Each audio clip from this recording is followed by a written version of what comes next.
네, 오늘 저희가 읽은 역대상 3장부터 5장 1절까지는 솔로몬이 건축한 예루살렘 성전의 구조와 또 그 성전의 기구들을 설명을 하고 있습니다. 열왕기상의 성전 건축 기록을 보게 되면 그곳에는 성전을 짓는 과정, 어떻게 돌을 만들었고 그것들을 어떻게 쌓았고 하는 그런 자세한 과정도 기록을 하고 있는데, 오늘 역대기 본문은 성전이 이렇게 만들어졌다라는 그 결과를 말씀하고 그쪽에 더 집중하면서 이것들이 갖고 있는 의미가 무엇인지를 우리에게 되새기게 하고 있습니다. 먼저 3장 1절부터 2절은 성전이 건축된 장소 그리고 그 공사의 시작 시간을 알려주고 있는데요. 솔로몬은 왕위에 오른 지 넷째 해 둘째 달 둘째 날에 이 예루살렘 모리아 산에서 여호와의 전 건축하기를 시작했다라고 말씀을 하고 있습니다. 열왕기상 6장을 보면 이 솔로몬이 건축할 때가 이스라엘 백성들이 출애굽한 지 480년이 되는 해다라고 말씀하여서 이 성막과 성전이 이어지고 있다. 그리고 그래서 이 성전을 짓는 것이 결국 이스라엘 백성들이 출애굽하게 된 것의 완성이다라는 의미로 알려주고 있습니다. 역대하 본문에서는 성전의 지리적인 위치를 먼저 말씀하여서 이 장소가 갖는 역사적인 의미들을 통해 성전의 기능을 강조를 하게 됩니다. 먼저 1절에서 보게 되면 성전이 모리아 산에 지어졌다라고 말씀하고, 이 모리아 산은 하나님이 다윗에게 나타나신 곳이고 또 이곳이 여부스 사람 오르난의 타작마당이었다라는 것을 알려주고 있습니다. 이 모리아 산은 창세기 22장에서 아브라함이 독자 이삭을 하나님께 번제물로 드리기 위하여서 칼을 들었던 장소입니다. 또 하나님이 이삭을 대신해서 제물을 준비하셔서 이삭을 대속해 주셨던 그런 장소이기도 합니다. 즉 모리아산은 하나님을 위한 희생의 제사 그리고 하나님의 자비를 나타내는 그런 곳이죠. 또 역대기 기자는 이 모리아산이 여호와께서 다윗에게 나타나셨던 곳이다라고 말씀하고 있습니다. 이것은 역대상 21장에 기록된 말씀, 다윗이 인고조사를 하고 이것으로 인해서 벌어졌던 그 사건들을 가리킵니다. 여호와의 천사가 전염병으로 이스라엘을 치게 되었고 7만 명의 백성이 죽었습니다. 그리고 예루살렘으로 와서 그 칼을 들었을 때에 하나님께서 이제 족하다, 너의 칼을 거두어라 라고 말씀을 하십니다. 그리고 천사를 보게 된 다윗이 천사가 섰던 곳, 이 오르난의 타작마당을 구입하여서 이곳에 제단을 쌓고 그곳에서 번제와 화목제를 하나님께 드렸습니다. 이때 다윗이 하나님, 내가 죄를 지었습니다. 이 백성은 무엇을 하였습니까? 나와 나의 아버지의 집을 멸하십시오 라면서 그 백성들을 위한 회개의 기도를 온전히 드리게 되었고, 이를 통해서 하나님께서 그 재앙을 완전히 멈춰 주셨습니다. 그리고 역대상 22장 1절 말씀은 다윗이 이곳을 여호와의 하나님의 성전이요 이스라엘의 번제단이라고 불렀다라고 말씀을 합니다. 본문에서도 다윗이 이곳을 정한 곳이다라고 말하여서 죄에 대한 하나님의 심판과 그리고 용서, 즉 하나님의 공의와 사랑이 나타났던 곳에 하나님의 성전이 세워진다라는 것을 알려주고 있습니다. 또 이것은 성전의 기능과 동일한 것을 우리가 알 수가 있습니다. 성전은 하나님께 희생의 제사를 드리게 되는 곳이고, 또한 그 제사를 통하여서 하나님의 자비와 용서를 경험하게 되는 곳입니다.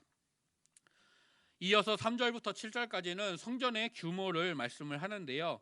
성전은 본관인 대전과 현관 낭실로 이루어졌습니다. 그 크기는 옛날에 쓰던 차로 길이 60규빗에 너비가 20규빗이었다고 합니다. 이 규빗은 보통 성인 남자 손끝에서 팔꿈치까지의 길이를 가리키는데 평균 45.6cm로 잡습니다. 그런데 이 옛날에 쓰였던 자 그리고 성전에서 쓰이는 이 규빗은 보통의 규빗보다 더 길었던 52cm 정도라고 합니다. 이 수치를 적용하면 성전은 길이 32m 그리고 너비 10m로 건물 자체는 그렇게 큰 규모는 아닌 것으로 나타나고 있습니다. 열왕기상 6장은 성전 본관의 높이가 또 30규빗이었다라고 알려주고, 이 낭실은 성전 건물 앞에 붙어 있는 구조물로 출입구나 그 현관의 역할을 했다라고 말씀을 합니다. 그 너비는 성전 건물과 동일했지만 그 높이는 120규빗으로 아주 높았음을 알려주고 있습니다. 네, 이제 사진을 좀 보여주실래요? 네, 이런 수치들을 놓고 보게 되면은 성전은 저렇게 층을 이룬 직사각형 구조의 모습으로 나타나고 있습니다. 본관 건물이 있고 그보다 더 높은 현관을 가진 층을 가진 구조의 건물이었습니다.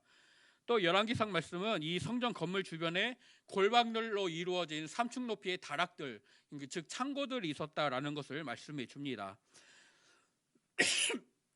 그래서 솔로몬의 성전이 이런 모습의 건물이었을 것이다라고 추측을 하고 이런 예상도를 인터넷에서 찾아보시면은 이제 많이 보실 수가 있습니다. 이 성전 건물을 건축한 것을 기록을 하면서 역대기 기자는 이 성전 모습에서 순금이 사용되었다라는 것을 강조하고 있습니다. 성전 앞에 있는 낭실은 그 안을 순금으로 입혔다라고 말씀하고 또 성전의 천장도 잣나무로 만든 다음에 순금으로 그것을 입히고 그 위에 종려나무와 사슬 형상을 새겼다라고 말씀을 합니다. 또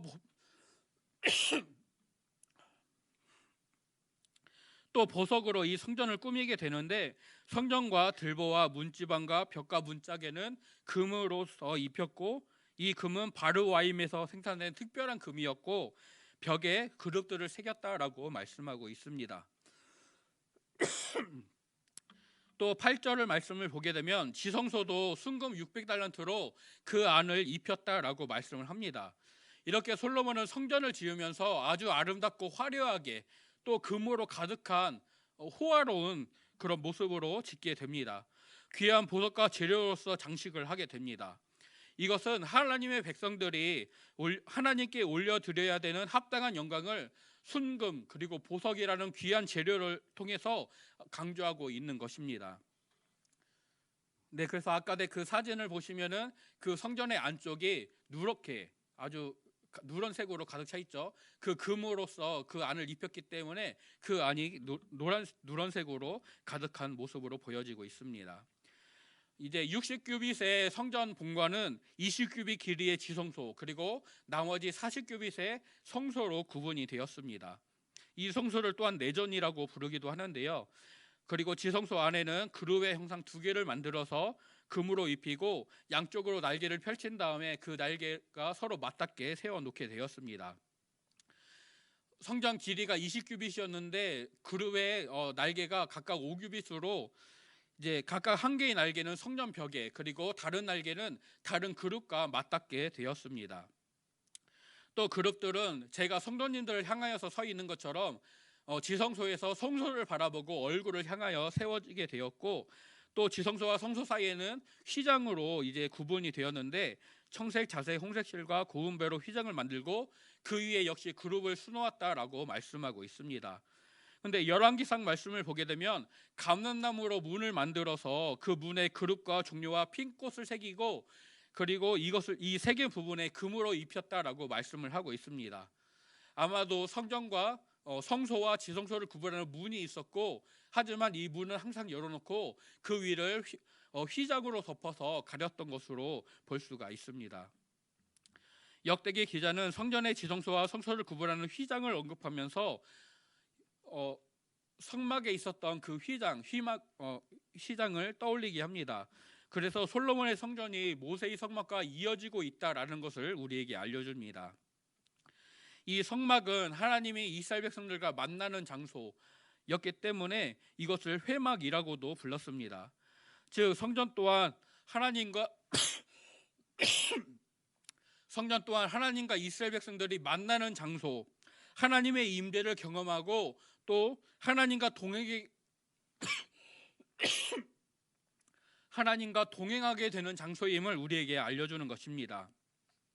이렇게 성전은 하나님의 백성들이 하나님을 만나는 장소요 또 하나님의 거룩한 백성으로서 그 사명을 되새기는 장소였습니다.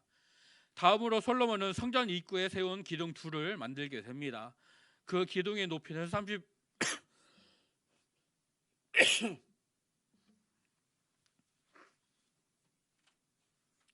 죄송합니다. 기둥 둘을 만들게 되는데요. 높이는 35규빗이었고 기둥의 머리가 5규빗이었습니다.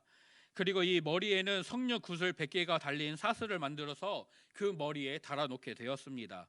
4장 13절 말씀은 이 사슬이 기둥마다 4개씩 있었다. 그래서 이 석류 구슬이 총 400개가 이 기둥에 달려 있었다라는 것을 말씀하고 있습니다. 이 기둥의 오른쪽은 이제 야긴이라고 불렀고 왼쪽 기둥은 보아스라고 불렀는데요. 야긴은 그가 세우신다, 또 보아스는 그에게 능력이 있다라는 뜻입니다. 여기서 그는 여호와 하나님을 가리키는데요. 이스라엘 백성들을 그리고 성전을 세우시는 것은 백성들이 일을 하고 그 역할들을 직무를 감당하지만 그것들을 세우시고 인도하시는 분은 오직 하나님이다라는 것을 하나님의 능력과 은혜로서 이 백성들이 성전이 세워지고 있다는 것을 드러내는 믿음의 고백입니다. 또 역대상 18장 8절 말씀을 보게 되면 다윗이 아람의 하닷에셀 왕과 싸우고 승리한 다음에 그가 다스리던 디브아과 군이라는 도시에서 많은 놋을 전리품으로 취했다라고 말씀하고 있습니다. 그리고 솔로몬이 이 놋으로 놋대야와 기둥과 놋그릇들을 만들었다라고 역대상 18장 8절 말씀은 우리에게 증거합니다. 전쟁의 승리 그리고 전리품으로 얻은 놋으로 만든 이 성전의 기구들을 특별히 언급하는 역대기의 저자는 이 두 기둥을 기념비적인 상징물로 만들고 있습니다. 바로 하나님이 주시는 승리 그리고 이스라엘 백성들이 얻게 된 그 영광의 상징입니다.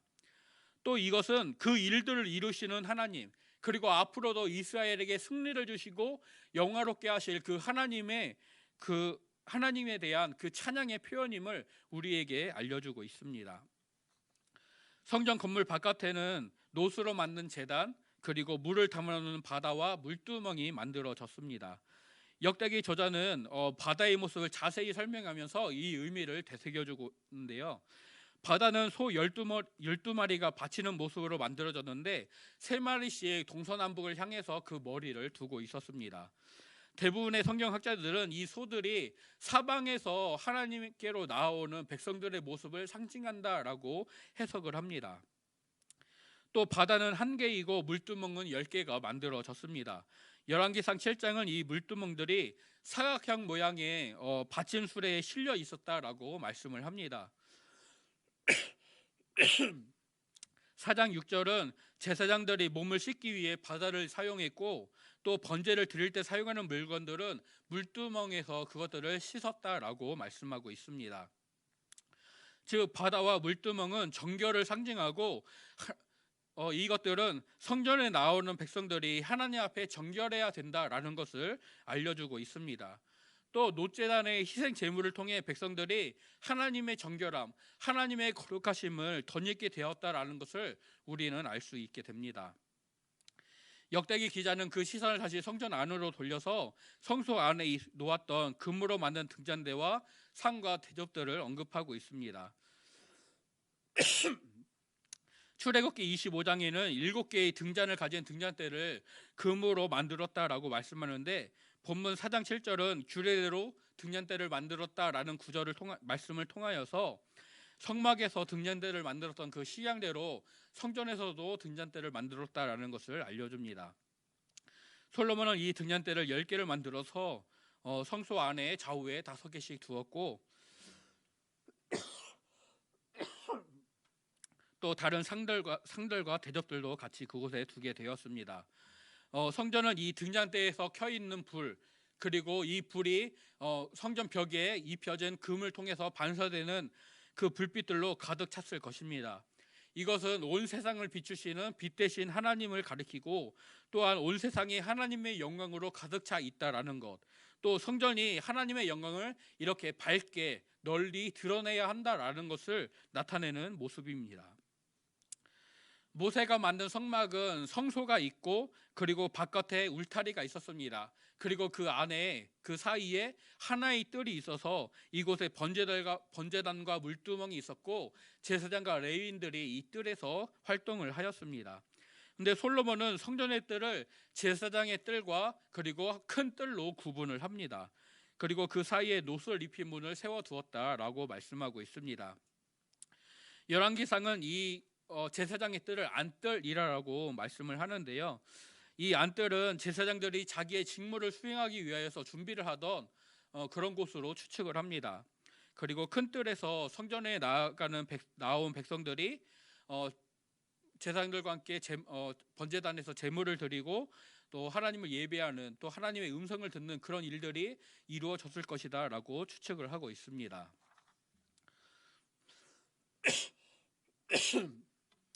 솔로몬은 성전 건축의 기술 책임자로 두로 사람인 후람 아비를 세웠고, 이 후람 본문에서 후람은 자기의 기술을 잘 사용하여서 성전에서 사용할 속과 부삭과 대접들을 만들었다라고 말씀하고 있습니다. 또 야긴과 보아스 두 기둥과 그에 관련한 것들, 또 그리고 바다도 이 후람이 만들었다라고 말씀합니다. 그는 노스의 대장장이었기 때문에 이 노스로 만드는 모든 일들은 솔로몬이 후람에게 위임하고 전적으로 후람이 관여하여서 이것들을 만들었다라고 추측을 하고 있습니다. 그런데 솔로몬은 금으로 만드는 것들에는 자기가 직접 관여를 하게 되는데요. 4장 19절부터 22절을 보게 되면 솔로몬이 금제단과 진설병 상들과 순금 등잔대 그리고 부젓가락, 불집게 등을 금으로 만들었다라고 말씀하고 있습니다. 그러면서 4장 18절에서는 솔로몬이 후람을 통해 만든 성전 기구들이 매우 많아서 그 무게를 측량할 수 없었다라고 말씀하고 있습니다. 다윗왕과 관리들 그리고 백성들이 성전 건축에 사용할 재물과 재료들을 자원하여서 기쁨으로 하나님께 드렸습니다. 그것들은 아주 풍성하였고 솔로몬은 이 풍성한 재료들을 사용하여서 성전의 기구들을 많이 만들게 됩니다. 하나님의 위대하심과 그 능력과 그 영광을 감히 측량할 수 없듯이 하나님의 이름을 위해 건축되는 성전의 기물들도 그 무게를 측량할 수가 없었습니다. 말 그대로 성전은 하나님을 위한 장소이고 또한 하나님의 이름을 두시기에 합당한 장소로서 건축이 되어지고 또한 백성들에게 그렇게 인식이 되고 있습니다. 이렇게 성전을 위해 만드는 모든 일을 마친 솔로몬이 그의 아버지 다윗이 하나님께 드렸던 은과 금과 모든 기물들을 가져다가 하나님의 전 곳간에 두게 됩니다. 이것으로 성전 건축의 모든 과정이 마쳐집니다. 이제 남은 것은 하나님의 임재를 상징하는 언약궤를 지성소 안으로 옮기게 되는 것, 그리고 건축을 마친 성전 건물을 하나님께 봉헌하는 일이 남게 됩니다. 그리고 솔로몬은 지체하지 않고 남은 일을 마무리하게 되는데 그것이 5장 2절부터의 말씀에서 나타나고 있습니다. 오늘 말씀에서 역대기의 저자는 성전 건축을 시작하면서 그 성전의 위치와 관련된 역사적인 사건들을 먼저 언급하여서 성전의 기능을 설명하고 있습니다. 성전은 하나님께 희생제사를 드리는 곳이고 또 하나님의 자비와 용서를 경험하는 자리입니다. 이것은 성전의 구조에서도 나타나게 되는데요. 성전 예배는 성전 바깥에 위치한 번제단에서 시작하여서 가장 안쪽에 있는 지성소에서 마무리되어집니다.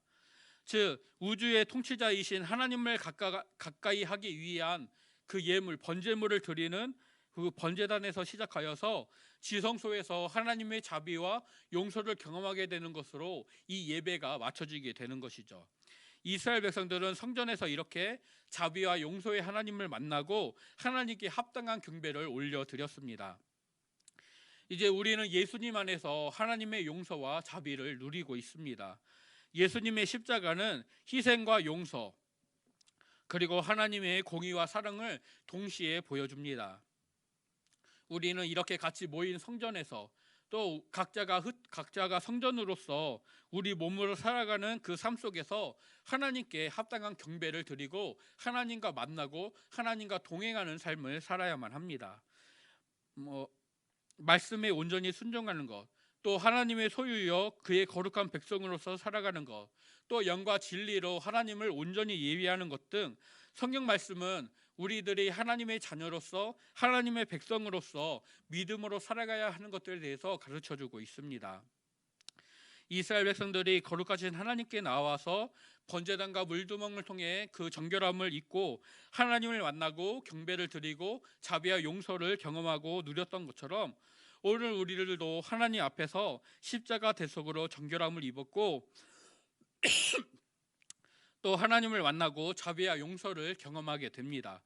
이제 우리 또한 하나님의 거룩한 자녀로서 또 하나님의 소유된 백성으로서 온전한 믿음의 삶, 그리고 예배의 삶, 순종의 삶을 살아야 합니다. 우리가 언제나 주님과 동행하면서 살아가는 우리 모두가 될 수 있기를 간절히 소원하고 축복합니다. 또 성전의 구조와 그 안의 물건들을 언급하면서 역대기 기자는 순금으로 그것들을 만들었다라고 강조하고 있습니다.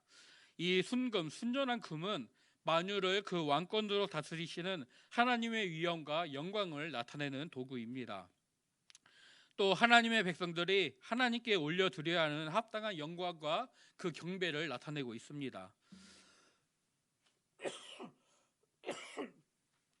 즉 순금이라는 가장 귀한 것으로 하나님의 백성들이 하나님께 가장 귀한 것들을 올려드려야 된다. 또한 하나님은 이런 가장 귀한 것으로 영광 받으시기에, 경배 받으시기에 합당하신 분이시다라는 것을 알려주는 것입니다. 순금으로 입혀지고 만들어진 성전은 우주의 통치자이신 하나님의 통치 자리이고 또한 하나님이 계시는 곳이기에 하나님의 영광으로 가득하게 됩니다. 백성들이 이렇게 성전에서 하나님을 예배하게 될 때 또 하나님의 명령을 듣고 순종하게 될 때 그들의 삶은 이런 하나님의 영광으로 또 하나님이 부어주시는 질서와 능력으로 충만한 삶으로 변화되게 됩니다.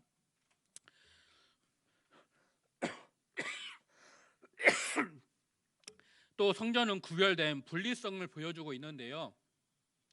지성소와 성소가 휘장으로 구분되었고 지성소에는 대제사장만 들어갈 수가 있었습니다. 또 성전 뜰도 제사장의 뜰과 큰 뜰로 구분되어서 백성들은 이 제사장의 뜰 안으로는 들어갈 수가 없었습니다. 예수님 당시에 헤롯이 건축하던 그 성전도 여인의 뜰과 이방인의 뜰까지 세워져서 각자가 들어갈 수 있는 그 한계가 완전히 구분되어져 있었습니다. 이것은 좋은 의미로 보게 될 때 세상과는 완전히 구별된, 완전히 구분된 삶을 살아가야 된다라는 것을, 성도들이 이런 믿음의 삶을 살아가야 된다라는 것을 보여주고, 또 나쁜 의미로는 모든 사람이 하나님께 나아갈 수가 없다라는 것을 우리에게 알려주고 있습니다. 그러나 이제 성전 대신 예수님으로 인하여서 하나님께 나아가지 못하는 그런 제한들이 모두 사라지게 되었습니다. 구약 시대에는 분명히 성전이 하나님을 만나고 경배하는 그런 장소이지만 그 대상과 지역에 분명한 구분과 제한이 있었습니다.